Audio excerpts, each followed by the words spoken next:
Ay, brown out na naman. Ako po, brown out na naman. Talaga nakakagalit na din sa Oriental Mindoro. Oh.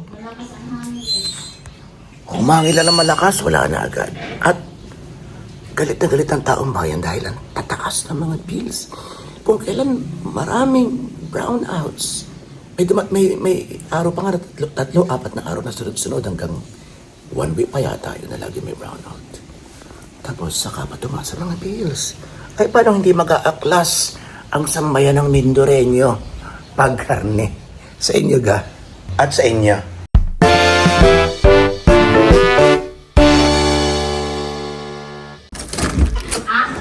Takbuhan. Ano yan? Vitamins. Yan ang vitamins ng mga doggy. Kaya pangalan, lapit mga gini. L7. Ano po ang kanyang vitamins? Yan po ibigay ng doktor. O nireseta ng doktor. Tingnan natin ang pagmumukha ni Plexi kapag nainom na.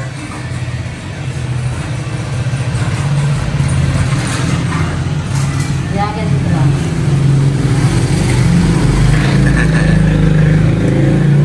Yung isa nandun na. Oy. Kako-cute eh.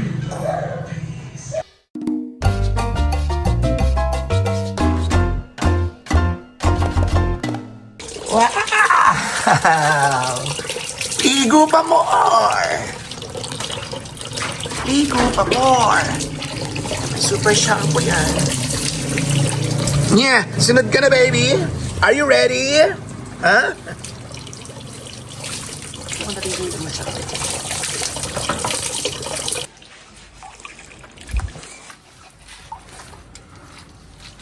Sarap proba, diba? Preskong-presko. Ayan, mainit na. Yes. Ayan na si Plexi. Ayan na si Plexi. Ayan na si Plexi. May toothbrush pa yan maya. Ayan o. Say.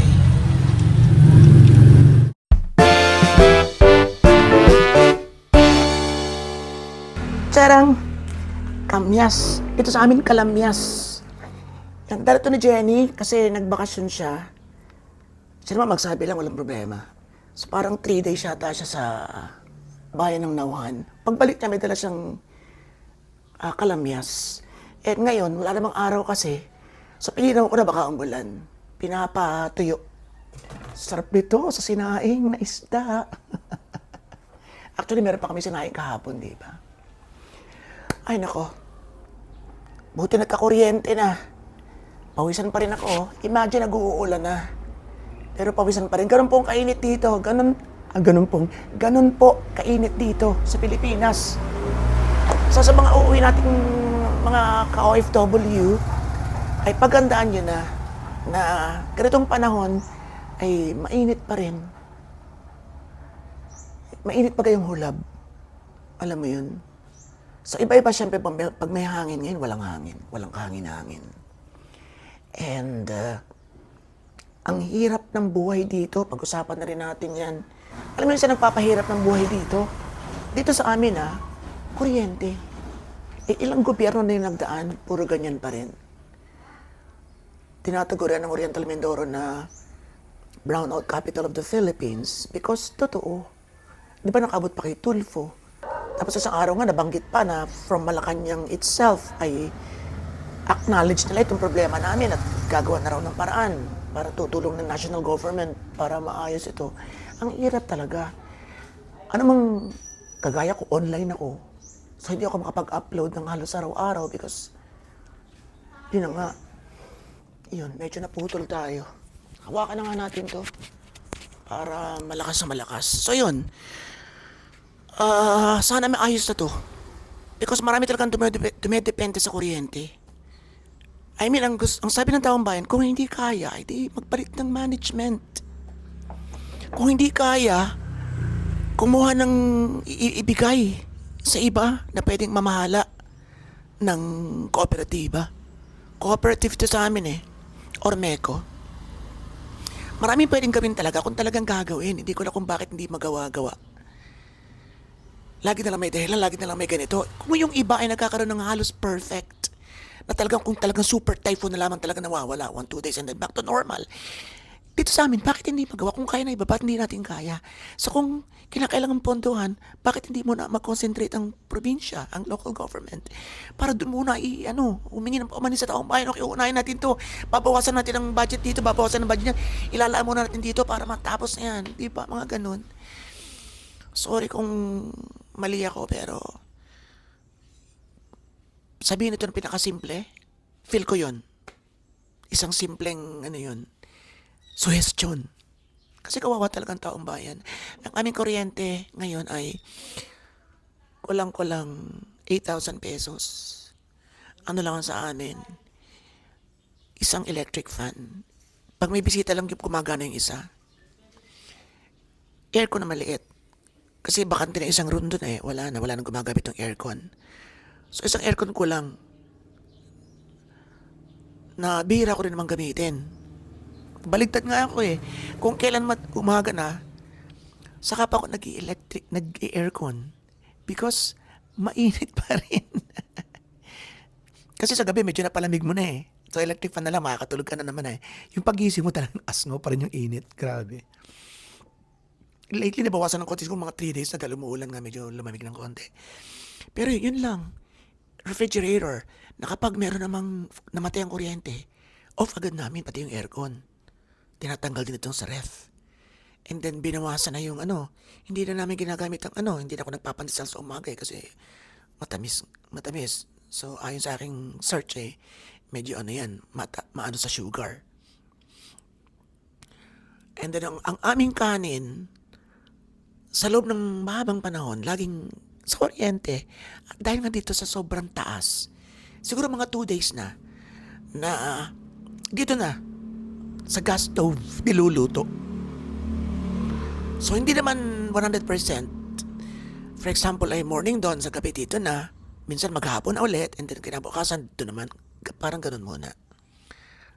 So, ganun katindi ang pagtitipid na ginagawa ng tao at pag-adjust para sa kakulangan ng aming Ormeco. Kung may kulang nga, yun. Kung walang kulang, yun. Magbigay uli sila ng dahilan sa taong bayan o i-explain nila ng bonggang-bongga. Pero marami nang hindi naniniwala. Ang dami reklamuhan sa loob ng ilang buwan. Puro ganito nakikita ko, mga reklamuhan at mga bills ang kanilang kuryente kagaya ng mga ganito.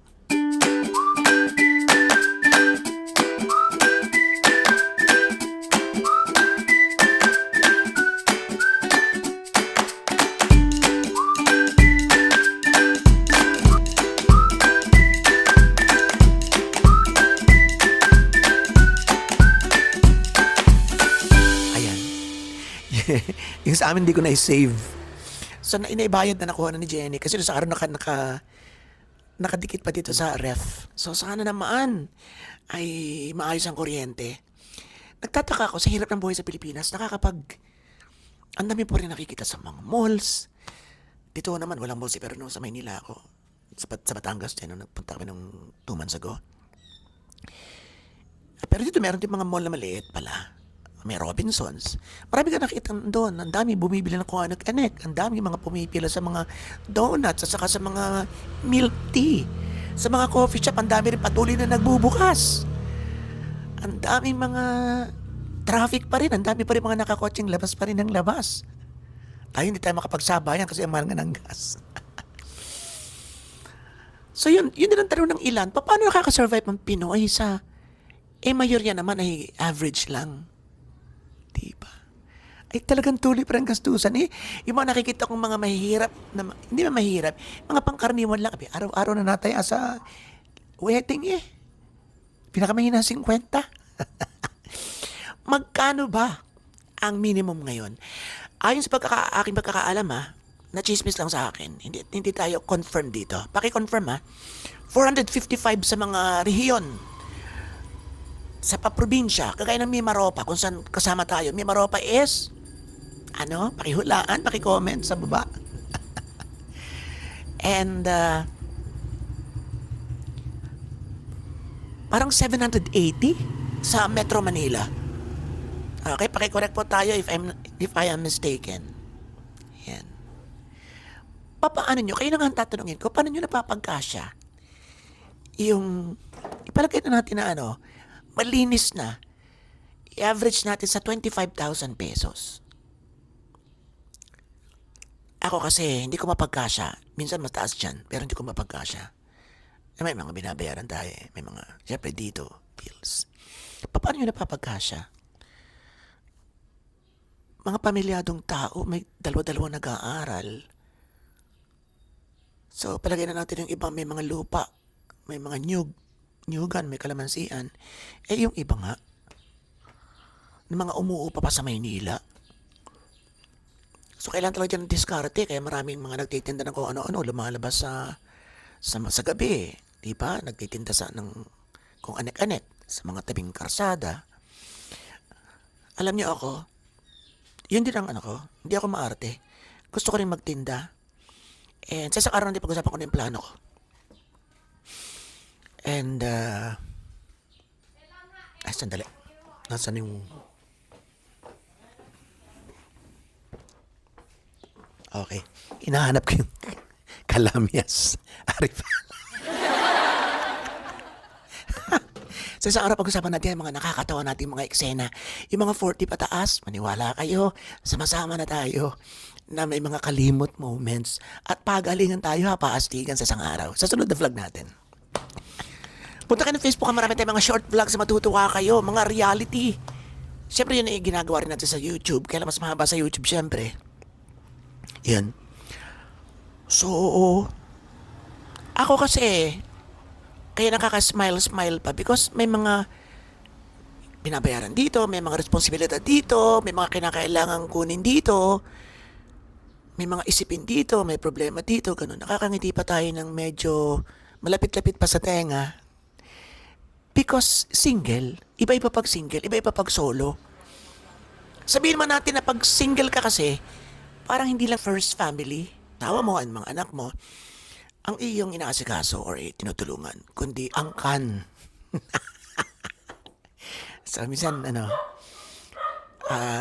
hingi ang isang kapatid, arbor ng konti si isang pamangkin, o si kapatid, or ganon. Mas dumadami. Pag may mga okasyon, minsan ikaw pa yung gastos, lalo pa yung mga OFW, di ba? Minsan sila pa yung talagang bonggang gumastos. Hindi dahil sa pressure kalimitan ng mga OFW na gumagastos is because sa sariling kagustuhan, because alam niyang kapain ang sitwasyon ng kanyang mga kapamilya. Saka na yan. Dito muna tayo sa papaano nyo na natutustusan ang inyong mga pangangailangan sa 25,000 pesos. Yung iba less pa. Diba? Ay naka, Pilipinas. So, napakapalad na mga lehitimong may mga minana ng yaman. Hindi na masyado naghihirap. At yung mga yumaman sa sariling sikap. Napakasaswerte rin, mga maipon or something. At siyempre, hindi mawawala sa unang listahan ang mga malalaking sweldo. Yung mga sinuwerte, meron mga hindi magagaling sinuwerte. Nagkasawa ng mayaman, nabigyan ng posisyon sa isang malita kumpanya, ay biglang bumongga yung kumpanya at dala siya pataas. May mga ganon, diba? So yun, sana maayos ang kuryente rito. Sana maging maayos ang serbisyo publiko, hindi lamang dito kundi sa buong Pilipinas. At sana umasenso pa tayo pa more. Sana ito ba sa kinumuhin ng Pilipinas na sa banda-banda yan. Dito na magpupunta ng mga foreigners at dito magtatrabaho. At tayo naman ang kanilang mga amo at mga head at mga chief na mga opisina at mga may-ari mismo ng mga kumpanyang kanilang pag-a-applyan. Kailan kaya yan? So maraming salamat. Pero naman tayo na ututang dila. Ututang dila, alam nyo.